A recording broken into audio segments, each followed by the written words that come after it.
Hey, welcome everyone to Berg Vivant. I'm Mike Bizzelli, and I am here with Lonnie the Theater Lady, and we are at the Point Park Center for Media Intervention, and we're going to be talking about psychosis for, what is it? 448 Psychosis. Ah, okay. Okay, by Sarah Kane, a British playwright. And this was her very last play because shortly after she wrote it, she committed suicide. Oh my. And that's kind of the basis of this play.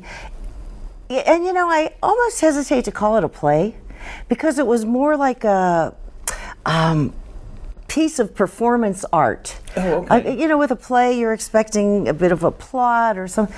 And this really didn't have a plot. It was an exploration of Suicide, it sounds yeah, the mind. But the three fabulous actors that were in this, Siobhan Christensen. Love her.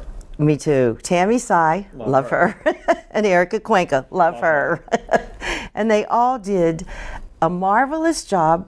They were all basically the same person. They were portraying the thoughts inside the mind of the main character, and these thoughts, of course, were I'm picturing them psychotic. I'm picturing them all three into one person, and that's an odd picture. No, they were all separate, and it was, the reason I say it was more like performance art, there was so much movement, slow motion, measured, choreographed movement as they were speaking the thoughts that were in their mind. It's really kind of hard to describe. Oh, I see. Very powerful. And if you don't know anything about depression, serious psychotic depression, which I don't, it was almost informative. So it's a comedy then. Oh yeah, right. Sure. Not exactly. Oh, okay. And it's hard to describe the set too. It was a minimalist set with some of the many sayings on the wall that the actors were expressing on stage, which, by the way, the language was very descriptive and almost flowery, even though lyrical, we would say. Yeah, it really was. Interesting. So I liked the way the language was written, and I talked to all of them actually afterwards, and I said that was such a physical piece because they never really stopped moving and almost Tai Chi like. Oh, see, I'm even doing it. There you go.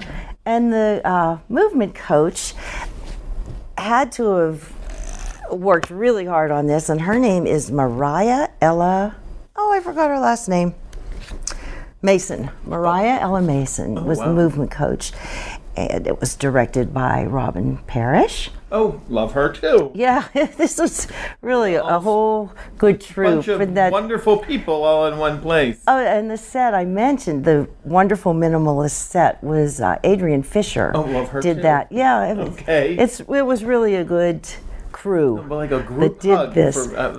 And the really interesting thing in it that was different, there was an original musical score, but it was instrumental music. They weren't singing, believe me, it wasn't like, kill myself today, nothing like that. Suicide is painless, and it takes so many changes. But Rini Monteverdi wrote this score, and it played in the background quietly, constantly, and it was almost alarming at times. The feeling of sadness and melancholy, and it really added, I thought, to the mood of the whole show. It complemented the movements on the stage, even though it wasn't rhythmic in any way. It was just a background syncopated sadness in the background. Wow. Because this poor character was not a happy camper. No, I guess not. If it's about suicide. Yes, and it's at the, did we say it was at the Carnegie stage? Which is with 25 West Main Street, Carnegie, Pennsylvania. And it's the Off the Wall Theater Company that presented it. Oh, terrific, by Sarah Kane.